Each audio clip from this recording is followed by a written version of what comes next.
Hello YouTube, j'espère que vous allez bien et que vous faites toujours de très bonnes lectures. On se retrouve après quelques mois sans s'être vus sur cette plateforme en tout cas. Je me suis dit que j'allais peut-être tourner une vidéo, j'avais envie avec le beau temps, ça m'a motivée. Et je crois que j'en avais déjà parlé dans une des vidéos précédentes qu'il fallait que je vous fasse une vidéo comme ça prochainement. C'est donc une vidéo mes sagas en cours. Autant vous dire que j'en ai quand même quelques-unes. Parce que dans mes dernières vidéos, je vous faisais des recommandations, ou alors mes pales de l'année, enfin bref, je ne sais plus, je ne me situe plus, je suis perdue. Donc j'avais parlé, j'en suis sûre, de mes sagas en cours, que j'allais vous faire une petite vidéo là-dessus. Donc dans ma bibliothèque que j'ai complètement réorganisée, on va parler de ça. Donc let's go, on va commencer, ça va être le bordel, mais on va y arriver. Alors, la première saga en cours dont je vais vous parler, c'est la saga Keleana. Voilà, ici c'est le premier tome. Donc c'est une saga de 8 tomes en tout, si je ne me trompe pas. Non, 7 tomes. 7 tomes parce que la traduction francophone, ils ont splitté le tome 4 en deux. C'est pour ça que ça me perturbe, mais voilà. Ici on est à la traduction du 6e tome qui est sorti ou qui va sortir, voilà. Donc on est bientôt à la fin. Je suis à jour jusqu'au tome 5 du coup, et j'ai très hâte d'avoir le tome 7 plutôt que le 6, je vous avoue, pour ceux qui ont lu Keleana, qui sont au même niveau que moi dans les lectures des livres, vous comprenez pourquoi. J'ai pas très hâte de lire ce 6e tome, mais j'ai très hâte de lire le 7e tome. Mais donc voilà, je vais vous faire le résumé de cette saga que j'aime énormément. J'ai adoré tous les livres, je les ai même enchaînés quand ils sont sortis en français, la nouvelle édition, nouvelle traduction, nouvelle édition qui était sortie en un coup à peu près. Donc voilà, j'aime beaucoup cette édition, hein. On va pas se le cacher, elle est vraiment très très belle. Par contre, ce qui est pas correct, c'est comment ils ont écrit Keleana, qui est normalement avec un C et qui se dit donc Céléana, je crois. Mais bon, soit, ce n'est pas ça le débat. Donc, qu'est-ce que ça raconte? On va suivre donc l'histoire de Keleana, qui a 18 ans, je crois. Oui, elle a 18 ans et elle est déjà l'assassineuse la plus reconnue de tout le royaume.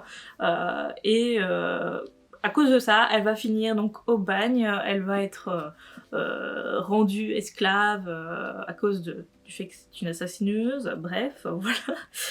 Sa réputation va attirer le regard du prince d'Orient qui va vouloir l'engager comme championne pour un tournoi qu'organise le roi pour engager un champion qui va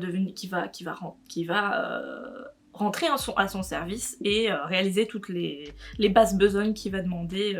Quand je dis basses besognes, c'est des assassinats, des vols et autres, enfin ce genre de choses là. C'est pour ça qu'il cherche des personnes comme Keleana qui est une assassineuse, et donc elle va se retrouver dans un championnat contre des criminels, des voleurs, des assassineurs, enfin toutes sortes de personnes. Mais au fur et à mesure que le championnat avance, les différents champions vont se faire petit à petit assassiner les uns après les autres.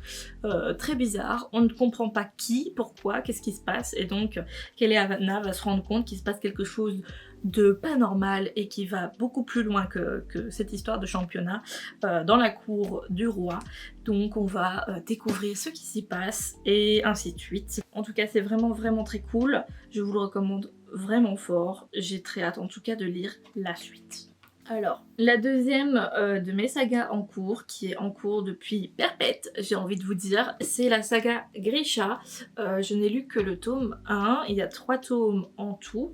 Ensuite, il y a les Six of Crows et les Kings of Scars, mais je ne sais pas si je vais tout lire, hein, bien sûr, parce que Six of Crows ne m'intéresse pas plus que ça, je vous avouerai, et je ne sais pas pour Kings of Scars, donc je verrai bien. En tout cas, j'aime assez bien l'idée, l'univers de Grisha. Simplement, il faut que je me motive à lire le tome 2. J'ai regardé les 2 saisons de Shadow and Bone qui sont sorties sur Netflix et qui sont vraiment cool, sincèrement. Donc allez les voir si vous n'avez pas envie de lire les livres. Et si vous avez lu les livres, n'hésitez pas à aller la voir parce qu'elle est vraiment cool. Mais je suis sûre que vous avez été la voir si vous avez lu les livres de toute façon. Donc pour vous résumer ce qui se passe dans ce tome 1, on va suivre l'histoire de Alina Starkov qui donc vit dans ce monde des Grisha sans savoir qu'elle a des pouvoirs. Pour elle, c'est une humaine lambda et donc elle est orpheline, elle vit sa vie avec son meilleur ami orphelin également et elle est devenue cartographe pour donc l'armée et son meilleur ami Mal est un soldat, si je ne me trompe pas en tout cas dans l'armée. Ça fait longtemps que je l'ai lu, hein, donc ça fait voilà, ça fait un peu longtemps que je ne me souviens pas tout à fait. Mais donc elle est devenue cartographe et son meilleur ami soldat. Et donc ils se retrouvent enrôlés dans l'armée et un jour son meilleur ami va se trouver attaqué par une créature des ombres, si je peux dire, dans le Fold. Le Fold, c'est un grand barrage qui fait des milliers de mètres de haut, qui bloque toute une partie du royaume et qui est fait de fumée noire et rempli de créatures malfaisantes, dont une qui a donc attaqué Mal. Leur but, c'était de traverser le Fold et Alina, en voyant son meilleur ami se faire attaquer, elle va le sauver, en fait, en faisant sortir une charge de lumière d'elle-même, un truc dont elle n'était pas consciente, et les autres Grisha vont directement le remarquer, ils vont l'emmener auprès du plus grand, un des dirigeants, on va dire, des Grisha. J'ai pas d'autre thème pour le décrire, pour lui montrer, pour lui expliquer ce qui s'est passé, et donc il va découvrir son pouvoir et l'emmener dans la capitale pour qu'elle développe son pouvoir. Et donc cette personne, c'est le Darkling, qui lui a le pouvoir de maîtriser les ombres, on va dire. Donc elle est la lumière et lui c'est les ombres. Voilà, donc pour résumer grossièrement ce tome 1, voilà ce qui s'y passe. Ensuite, la prochaine saga dont je vais vous parler, c'est une saga dont je vous ai déjà parlé dans la dernière vidéo, je crois, que j'aime d'amour énormément, vraiment, c'est un coup de cœur intersidéral. Voilà, c'est la saga The Bone Season. Je sais pas si je vais vous résumer cette histoire, parce que j'en ai déjà parlé beaucoup de fois, mais c'est génialissime. C'est une dystopie, donc petit retour en arrière à la période où on aimait tous beaucoup les dystopies avec Hunger Games, Divergente, Le Labyrinthe et autres. Mais là, on est sur un autre type d'histoire. Les gens ont tous des sortes de pouvoirs, en tout cas des sensibilités avec les esprits, on va dire. Et donc il y a des voyants, il y a des gens qui savent dompter les esprits et leur demander d'attaquer ou d'aller chercher des choses pour eux. Et le personnage qu'on suit, en fait, elle a le pouvoir de faire ressortir son âme de son corps. Je sais pas comment trop vous le décrire, je sais pas si c'est l'âme réellement, mais elle fait une projection astrale, on va dire, si je prends en compte d'autres séries qui utilisent ce terme, voilà. Donc elle sort de son corps et elle peut posséder d'autres personnes ou voyager dans l'espace et voir les choses, elle peut voir les auras des autres, enfin voilà. Ce qui fait que son pouvoir, son pouvoir est hyper recherché en fait et voulu, mais elle cache ça depuis qu'elle est petite, personne n'est au courant normalement qu'elle en est une. D'ailleurs ce monde dans lequel ils vivent, forcément ils ils font voir ces personnes avec ce genre de pouvoir comme des monstres qui doivent mourir ou aller en prison. Enfin en tout cas c'est ce genre de monde et Paige elle va vouloir devenir une rebelle et faire que ça change quoi. Ça va devenir vraiment une leader de la rébellion à ce niveau là. Donc voilà, très très bonne lecture, j'adore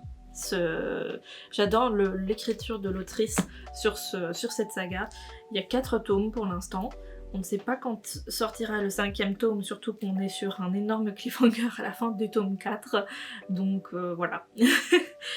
Pour vous dire qui est l'autrice, c'est Samantha Shannon qui a écrit Le Prieuré de l'Oranger donc, et Un jour de nuit tombée qui est sorti dernièrement. Voilà. Si ça vous dira plus quelque chose ou pas. En tout cas, c'est de très bonnes lectures. J'ai moins aimé Le Prieuré de l'Oranger parce que c'était très lourd, très long et avec beaucoup trop de pauvres. Mais très très très sympa. C'est vraiment très bien développé. Trop développé peut-être pour moi. Mais voilà. Ensuite, prochaine saga en cours. C'est un énorme bébé. Hein, c'est un pavé. C'est un pavé, sa mère. Donc voilà, c'est Crescent City, une autre saga de Sarah J. Maas.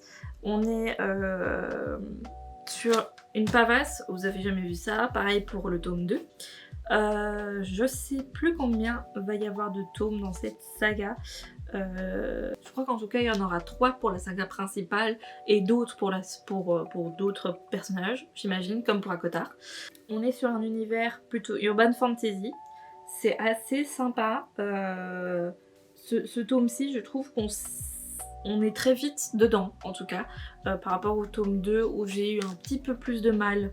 On changeait très souvent de point de vue et c'était lent. Sincèrement, je trouvais que c'était lent, mais il y a un énorme cliffhanger à la fin, c'était incroyable. Mais ce tome-ci, en tout cas, se suffit entre guillemets à lui-même parce qu'on change de but par rapport au tome 2. Et donc ici on va suivre Brice qui va devoir vivre sa vie après un gros drame qui s'est passé dans les 100 premières pages. Voilà, c'est même dit hein, dans le résumé, si je ne me trompe pas, c'est ça. Donc c'est dit dans le résumé, je ne vais pas vous dire exactement ce qui se passe dans ces 100 premières pages parce que ce n'est pas non plus expliqué dans ce résumé, mais donc il va y avoir un meurtre, un gros drame donc qui va se passer pour la ville dans laquelle vit Brice et pour Brice qui va complètement changer sa vie et donc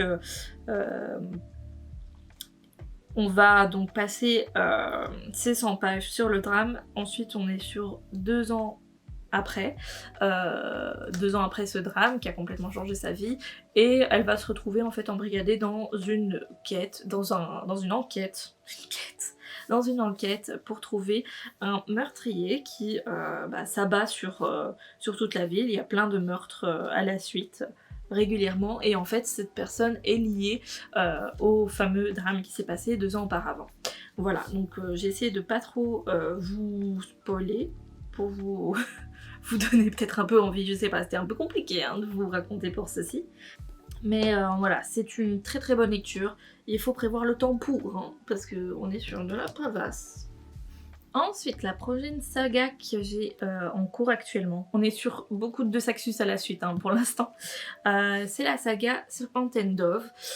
J'ai pas mal de mal à me lancer pour lire la suite, parce que j'ai lu que le tome 1. D'ailleurs, je vous en ai parlé dans la dernière vidéo, parce que c'est dans ma palle forcément, et je veux peut-être lire le tome 2 cette année. On n'y est pas encore, hein, je n'ai pas encore commencé, mais voilà. En tout cas, j'avais assez bien aimé le tome 1, en tout cas c'était un bon début, un chouette début à voir pour la suite, parce que je sais que le tome 2 est moyennement apprécié. Le tome 3, je n'en sais rien, je n'ai pas vraiment de retour, j'ai pas regardé non plus pour pas me spoiler. Mais oui, voilà, je ne sais pas. J'ai un peu de mal à vouloir me lancer dedans. Mais on est sur une histoire de sorcières, avec des chasseurs de sorcières. Je vous fais pas un énorme résumé non plus parce que j'en ai déjà parlé. Et il est quand même assez connu, a priori. Mais voilà, donc on est sur une histoire avec une sorcière, c'est Lou qu'on suit. Lou ou Louise, enfin en tout cas Louise qu'on surnomme Lou, qui a fui en fait son coven, sa famille de sorcières, pour se réfugier en ville et vivre sa vie simplement, hors de cette famille de sorcières. Et en fait elle va se retrouver embrigadée, forcée à épouser un chasseur de sorcières. Voilà, c'est cocasse. Comment vous dire que l'entente est compliquée. On est sur un chouette, un vrai enemies to lover. Et voilà, c'est vraiment une chouette histoire. J'ai beaucoup en tout cas aimé ce tome 1. Et j'ai un petit peu peur pour la suite. Mais donc, voilà. Alors, du coup, la prochaine saga en cours, encore du De Saxus. On n'a pas fini avec le De Saxus, je vous le dis. Il s'agit de la saga Nevernight. Je n'ai lu que le tome 1. D'ailleurs, j'en ai parlé dans la dernière vidéo de nouveau. Forcément, c'était à propos de ma palle. J'avais fait une palle pour cette année de 23 livres pour l'année 2023, si je ne me trompe pas. Mais donc voilà, c'est la saga Nevernight, dont je vous ai déjà parlé. Encore une fois, on suit une assassineuse. Je crois hein, que c'est ça le terme. C'est ça, donc elle est en passe de devenir une assassineuse. Elle rentre dans une académie en fait pour le devenir. Donc être apprentie assassineuse. Il s'agit de Mia Corver qu'on suit dans cette histoire, qui a perdu toute sa famille et qui veut se venger, forcément. Et donc elle va rentrer dans une des plus prestigieuses académies d'assassins. Quand je dis prestigieuse dans le sens où ils font des assassins hors pair, voilà. Mais sinon, prestigieuse dans le sens c'est good, c'est pas good, non. Mais Mia va vouloir se venger du coup du gouvernement qui a fait assassiner sa famille. Et elle a un pouvoir un petit peu particulier, c'est qu'elle peut parler aux ombres. Elle a une sorte de familier ombre en forme de chat qui va la suivre partout et la sauver dans pas mal de cas et l'aider dans du coup cet apprentissage pour devenir une assassineuse. Voilà. Donc il y a 3 tomes il y a beaucoup de bons retours dessus. Faut juste que je me motive à lire la suite. Alors, prochaine saga en cours. Il s'agit de la saga Lady Helen et le Club des Mauvais Jours. C'est un livre que j'ai lu il n'y a pas très longtemps et j'ai très hâte de lire la suite. On est dans une ambiance des années 1800, donc un petit peu ambiance Bridgerton, avec un soupçon de fantasy, de magie. Donc c'est une très très très chouette lecture qui peut être relativement longue à certains moments parce qu'on est quand même sur pas mal de descriptions et pas mal d'attentes, etc. C'est vraiment un tome prologue, si je peux dire, à la suite, je pense et j'imagine, parce qu'on a 2 tomes après ça. 2 ou 3 tomes après, je ne sais pas, je suis pas sûre. En tout cas 2 c'est sûr.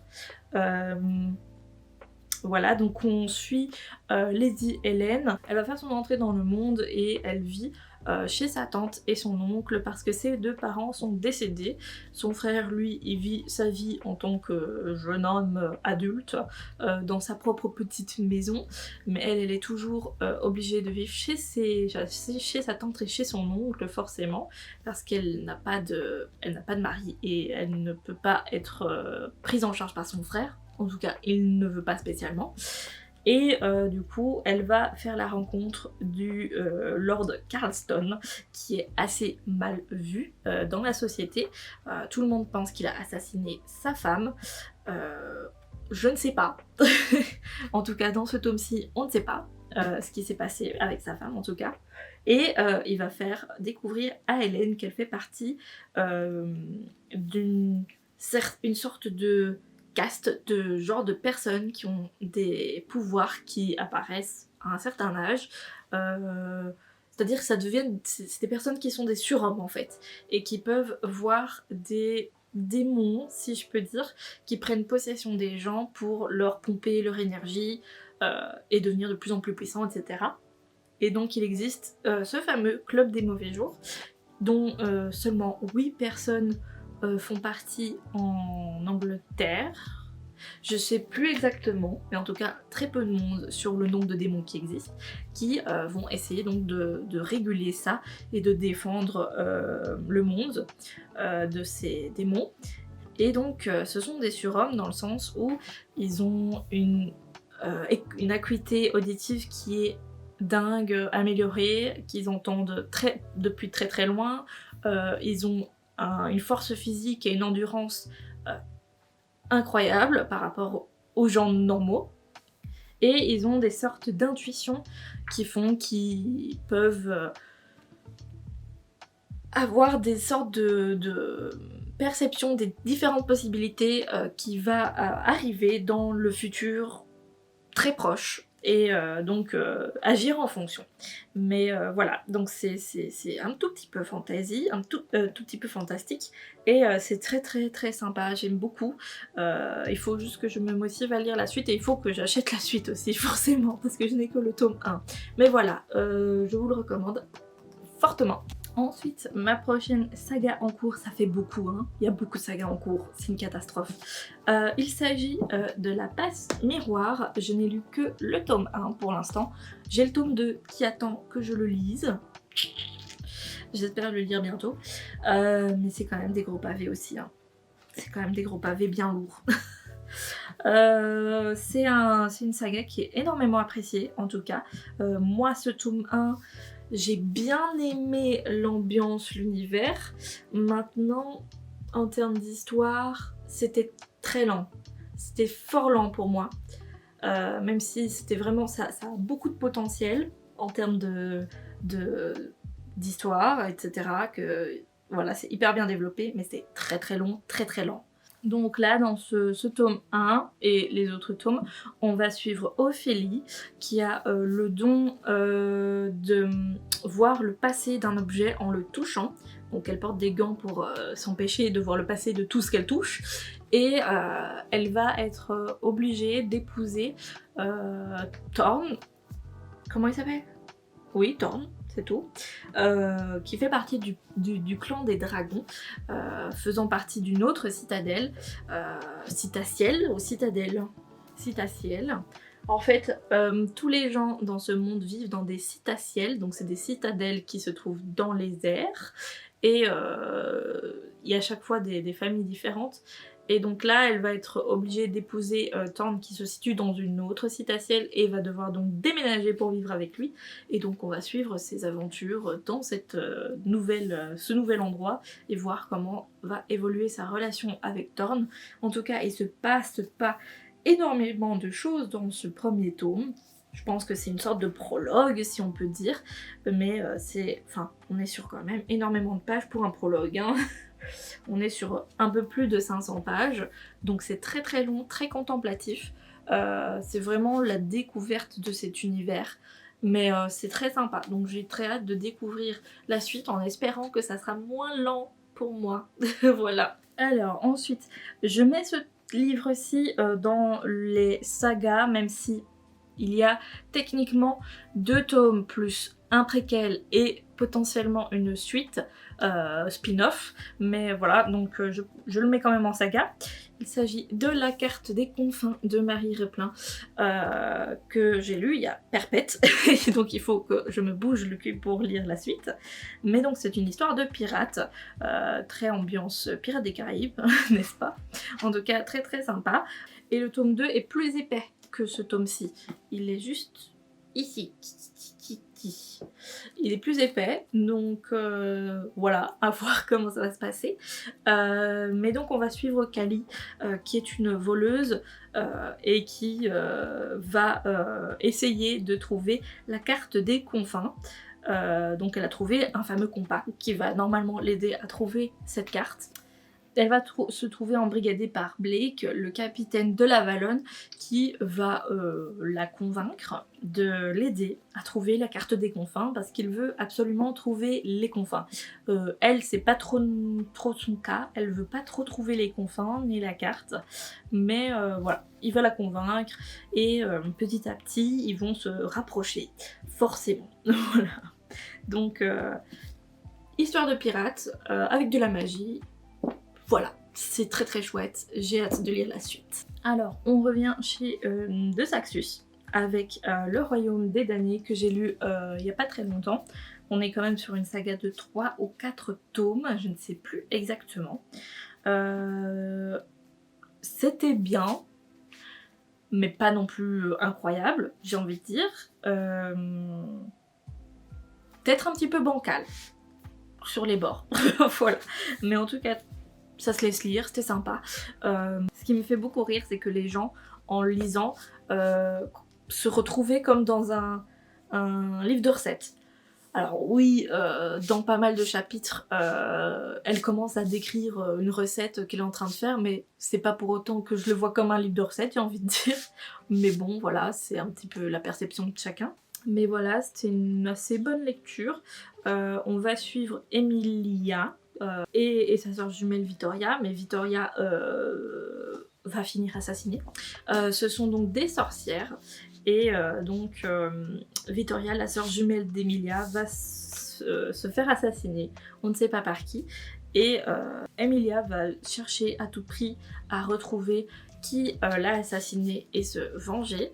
Et pour ce faire, elle va faire appel à un démon. Mais elle pensait trouver un démon mineur pour l'aider. Au final, pas du tout. Elle va rencontrer un démon supérieur, un prince de l'enfer, qui va l'aider dans sa quête. Mais voilà, c'est assez cocasse, c'est assez sympa. Je suis curieuse de la suite, j'ai des petites théories, mais je ne sais pas du tout à quoi m'attendre. Ensuite, encore un autre de Saxus. On est sur une grosse saga, parce qu'il me semble qu'il y a 7 ou 8 tomes prévus. Différents... Comment dire ? Ça sera pas uniquement la même saga tout du long, je crois que les 3 premiers tomes c'est la saga principale, puis après c'est des spin-offs. Je suis pas sûre. Voilà, à confirmer. Il s'agit de la saga Le sang et la cendre de Jennifer L. Armentrout. Exactement. Mon accent est magnifique. Je suis au tome 2 actuellement, je suis en train de le lire. C'est assez sympa. Pour l'instant, de ce que je lis du tome 2. J'ai pas trop de retours. S'il est bien, s'il est mieux, s'il est moins bien, voilà, je ne sais pas. Je n'ai pas regardé. En tout cas, c'est une saga qui est fort appréciée. En général, les livres de Jennifer L. Armentrout sont très, très appréciés. Voilà, c'est la première saga que je lis d'elle. J'ai pas mal apprécié ce tome 1, même s'il y a quelques petites choses qui m'ont fait tiquer en soi. Mais voilà, c'est sympa. On va suivre Poppy, qui est la pucelle, j'aime pas du tout ce terme, qui est donc comme une sainte. C'est une sainte en fait, qui donc est protégée de tout et de tout le monde dans ce monde. Et en fait, pour un petit peu vous expliquer, elle a perdu ses parents, il n'y avait plus que elle et son frère, grand frère je crois, parce qu'ils avaient subi une attaque de voraces. Ce sont des créatures qui existent dans ce monde et qui donc tuent les gens pour se nourrir, je crois. Et donc ses parents en sont morts et elle a fini avec des cicatrices sur tout le corps, donc le cou, le visage, la cuisse, enfin voilà. Toute la moitié de son corps est complètement meurtrie par l'attaque des voraces.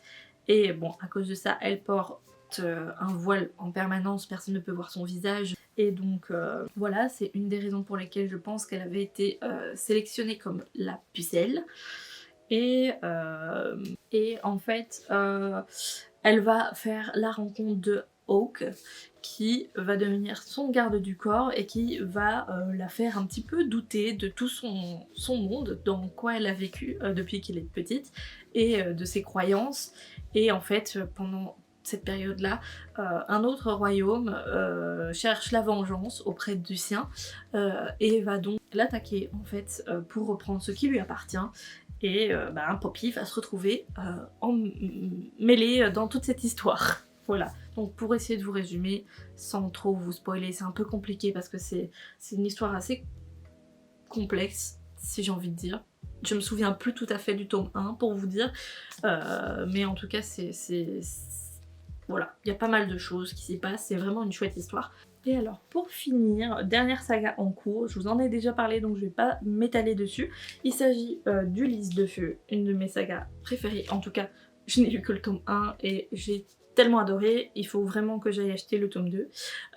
On est sur un petit peu de paranormal, avec une enquête, un petit peu thriller, un petit peu policier, voilà.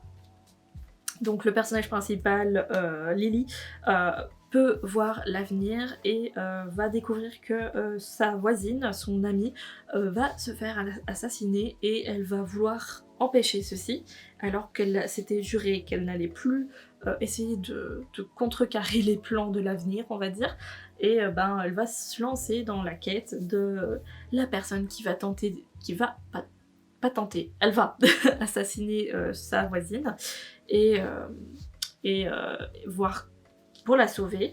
Elle va faire la rencontre d'une personne dont elle va avoir besoin dans sa quête, Lorge Strangeford, c'est un drôle de nom, hein. C'est la première fois que j'arrive à le dire correctement, qui fait partie de ce type de personne qui a des pouvoirs en fait, parce que c'est des gens qui se cachent en fait, et qui ont donc différents pouvoirs. On a donc Lily qui peut voir l'avenir, Strangeford qui peut ressentir, je ne sais plus exactement, mais un petit peu comme dans comme Ophélie dans La Passe Miroir, il peut voir le passé des objets, je crois, si je me trompe pas, ou le futur des objets peut-être même, et des gens, voilà.